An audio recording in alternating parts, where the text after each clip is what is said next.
తాకట్లో ఉన్న మీ బంగారాన్ని విడిపించి ఆ రోజు ఆన్లైన్ రేటుకి కొంటాం. Sharma gold company.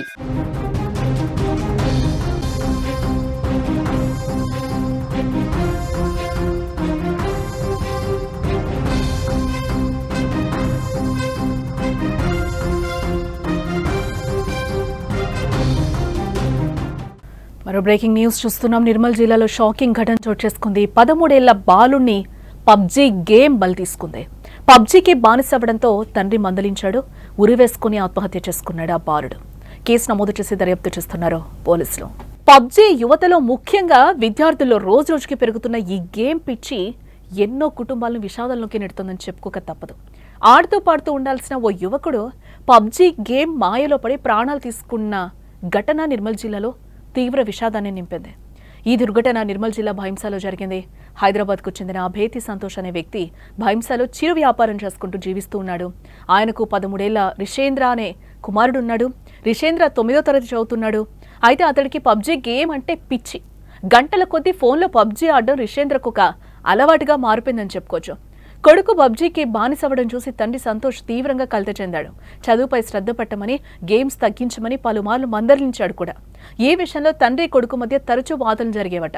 సోమవారం కూడా ఇదే విషయమై తండ్రి సంతోష్ కొడుకు రిషేంద్రను మందలించాడు. తండ్రి మందలింపుతో తీవ్ర మనస్తాపానికి గురైన రిషేంద్ర ఇంట్లో ఎవ్వరు లేని సమయంలో ఉరి వేసుకుని ఆత్మహత్యకు పాల్పడ్డాడు. అంటే ఇక్కడ మనం ఒకటి గమనించాలి. అంటే పబ్జీ గేమ్కి ఆ పిల్లగాడు ఎంత ఎడిక్ట్ అయ్యాడో కూడా ఇక్కడ మనం గమనించాలి. అంటే ఉరి వేసుకునే థాట్స్ వచ్చాయి అంటే తండ్రి మందలించాడు, బాగా చదువుకోనైనా నువ్వు గేమ్స్ తగ్గించు అని చెప్పినంత మాత్రాన ఉరి వేసుకోవాల్సిన అవసరం ఏముంది?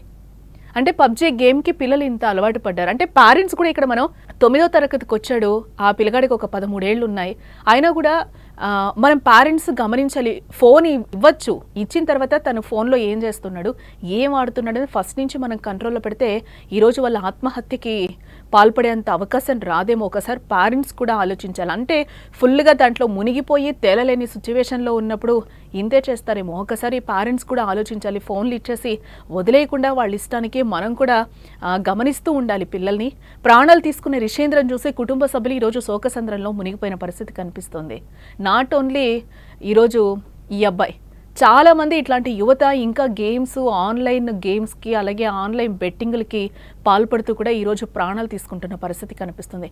ప్రాణాలు క్షణంలో తీసేసుకుంటాం, బట్ కుటుంబానికి అది ఒక పర్సన్ లేని తీవ్ర ఆందోళన కలిగిస్తుంది. ఆ ప్లేస్ని ఎవరు కూడా భర్తీ చేయలేరు. కాబట్టి యువత చాలా వరకు ఆలోచించాలి. మనం ఏం చేస్తున్నాం, ఎందుకు అంటే పక్కకు పడేస్తే పోయేదాన్ని మళ్ళీ మనం అంటించుకొని దాన్ని ఎందుకు ఇంత రాద్ధాంతం చేసుకుంటున్నాం, ప్రాణాలు పోయేదాకా ఎందుకు తెచ్చుకుంటున్నాం అనేది కూడా ఒకసారి ఆలోచించాలి. ఈరోజు ఆ పేరెంట్స్ కడుపు కోత ఎవరు తీరుస్తారు?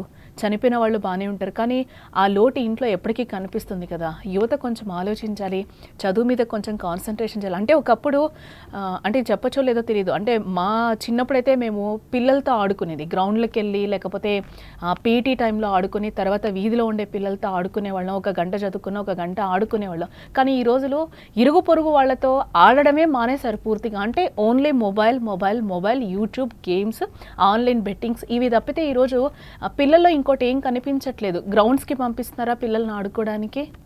ఈరోజు అపార్ట్మెంట్స్, ఫ్లాట్స్ అన్నీ వచ్చేసిన తర్వాత ఈరోజు పిల్లలు ఎక్కడ బయట ఆడుకుంటున్నారు?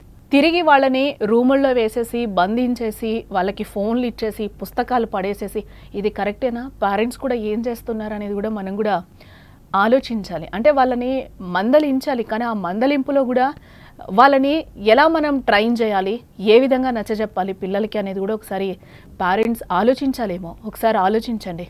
స్థానికులు, బంధువులు కూడా ఆ కుటుంబాన్ని ఓదార్చే ప్రయత్నం చేస్తున్నారు. కానీ విషయం తెలుసుకున్న భైంసా పట్టణ పోలీసులు ఘటనా స్థలానికి చేరుకున్నారు. కేసు నమోదు చేసి దర్యాప్తు అయితే ప్రారంభించారు. ఏదేమైనా పబ్జీ వ్యసనం వల్ల ఓ తల్లిదండ్రులకు తీరని పుత్రశోకం అయితే మిగిలిందని కూడా ఇక్కడ చెప్పుకోవచ్చు. పేరెంట్స్ మీరు కూడా ఆలోచించండి, యువత మీరు కూడా ఆలోచించాలి.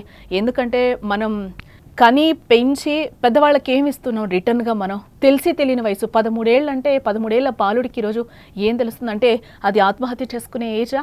తప్పటడుగులు వేయకూడదు అనే కదా ప్రతి పేరెంట్స్ కూడా కోరుకుంటారు. మనం కూడా ఏం ఆలోచిస్తున్నాం, ఎటుపోతున్నాం ఒకసారి ఆలోచించండి. గేమ్ పక్కకు పడేస్తే పోయేది, కానీ ప్రాణం తిరిగి వస్తుందా? పేరెంట్స్ కూడా ఆలోచించాలి, పిల్లలు కూడా ఆలోచించాల్సిన సమయం. హైదరాబాద్లో హాస్పిటల్లో ఎంఆర్ఐ స్కాన్లు అది చెప్పినవి అన్నీ చేశాను. ఇక్కడికి వచ్చిన తర్వాత నిర్మల్లో మనోవైద్యం డాక్టర్ బంగారు సుధీర్ గారు ఇది సైకియాట్రిస్ట్ ఆయన దగ్గరికి వెళ్ళాము. కౌన్సిలింగ్ అయ్యింది. బట్ స్టిల్ అతని దగ్గర కూడా వాదించాడు, నేను పబ్జి డైలీ 10 hours ఆడతాను. డాక్టర్ చెప్పాడు 1-2 hours ఆడు బాబు అన్నాడు. కానీ ఆడు ఇంకేసి అంటే అరగంటగా మాట్లాడుతున్నాడు డాక్టర్కి, నాకు 10 hours కావాలి. ఆ 10 hours మాట్లాడింది డాక్టర్ దగ్గర చెప్పేసరికి ఇంటికి రాగానే నేను డాక్టర్కి చెప్పేశాను 10 hours నేను 10 hours ఆడుతాను. కానీ 10 hours కూడా ఆగలే, ఆడు కంటిన్యూగా ఆడుతున్నాడు మోర్ దెన్ 10 hours. అంటే ఇప్పుడు చనిపోయాడు కదా, తను ఏం సూసైడ్ ఎలా చేసుకుంటారు ఏంది అది మాకు తెలియదు సార్. యాక్చువల్లీ నేను లేను, హైపేట్ కట్ వెళ్ళాను. నా బిజినెస్ కింద కూడా ఉంది, మేడం కింద ఉంటుంది.